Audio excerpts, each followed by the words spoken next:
scholars, time to jump right back in. We're learning all about the Earth and particularly how the Earth moves.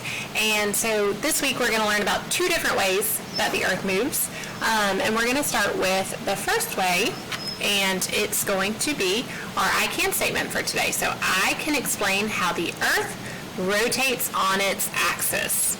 And then later this week we'll talk about how it also revolves around the sun.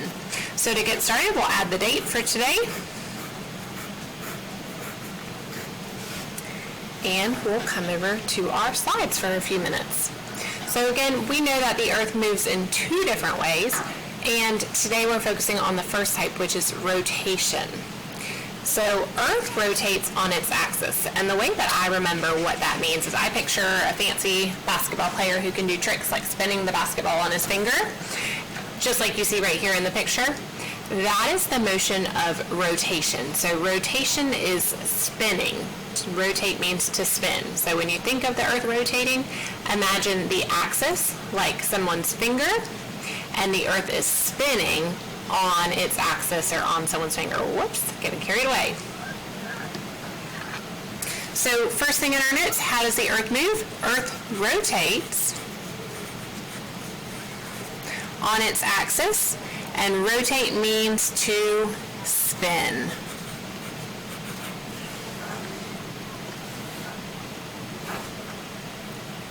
So going a little deeper there, we know it rotates. Well, it takes 24 hours, which is the same as one full day, for the Earth to rotate all the way around. So I know basketball, when you spin it on your finger, it spins really quickly. The Earth does move fast, but it's going to take one full day to spin all the way around to how it started. So one complete rotation takes 24 hours. And another way to think of 24 hours is one day. 24 hours is one day. And so this is going to connect to night and day. So we know that sometimes when we look outside, we see the sun up in the sky.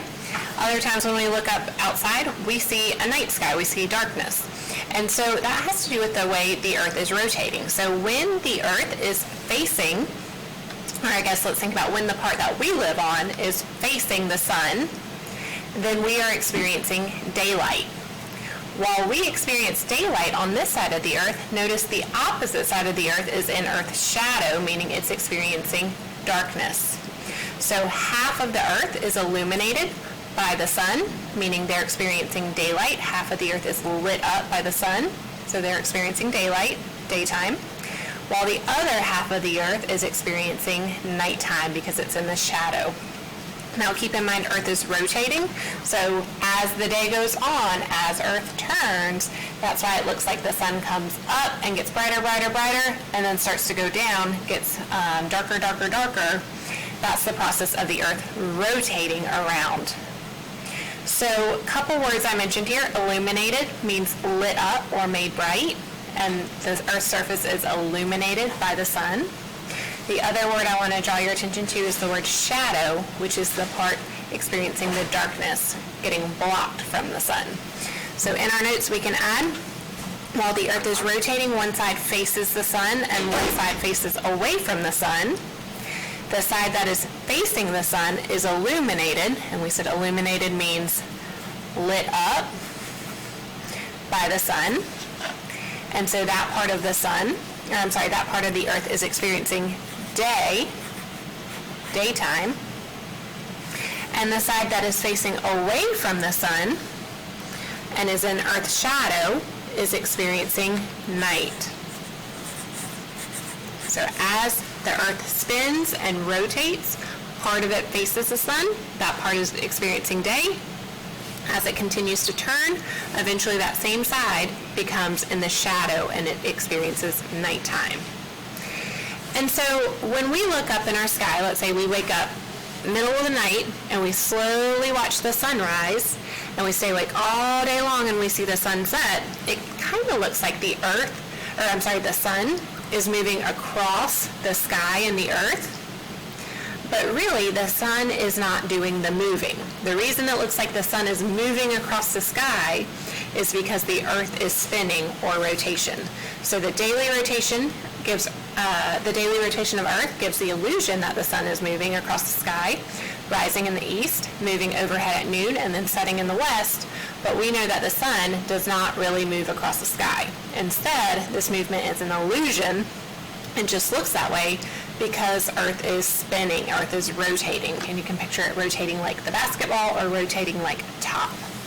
So even though it looks like the sun moves across the sky from one side to the other throughout the day, the sun is not actually moving, right? It just looks that way, and the reason it looks that way is because the Earth is moving, the Earth is rotating, so we're seeing a different part of the sky. So instead, the Earth is rotating, and this is what causes the sun to rise in the east and set in the west. So just like we did last time, we're going to draw a model in just a second to kind of help us understand what it looks like for Earth to rotate. Before we do, though, I want us to think about this question here. What if Earth did not rotate? In other words, what if this side right here always faced the sun, and this side over here always faced the shadow? If the Earth did not rotate, then one half of the Earth would always be way, way, way too hot because it would be in the sunlight all day long and all year long. Every single day, all day long. The other half that's always in the shadow would be frozen because it would not ever get to see the light of day.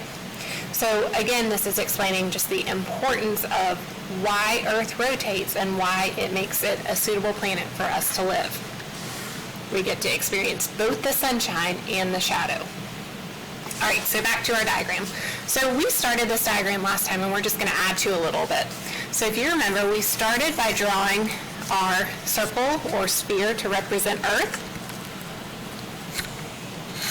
Whoops, there we go. And if you remember, we're going to draw the axis, but keep in mind the axis is tilted, right? It's not upright, it's slanted. We can draw the equator, and we'll go ahead and add our labels. Equator, axis, okay. And then the last thing I'm going to do to get caught up from last time is label the northern hemisphere and the southern hemisphere. So the last thing I'm going to add onto my picture is I'm going to draw an arrow like this.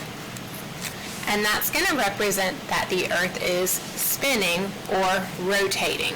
So I'm going to write Earth rotates on its axis. And the direction that it rotates, notice I'm going around this way. Some of you might call that counterclockwise, kind of going the opposite direction of a clock. A good way to remember it, I've got a picture of a thumb, but if you look at your own thumb, keep in mind this is the right hand. If you give a thumbs up on your right hand, the direction that your fingers are pointing is going to show the direction that the Earth rotates.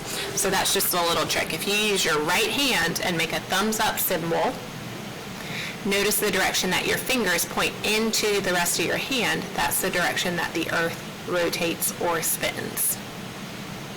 So each time we're going to come back to this model and add a little bit more. And today's new learning was that Earth rotates on its axis, which means it spins. Next time we'll talk about another way that Earth moves, and we'll take a look at what that looks like by drawing a model.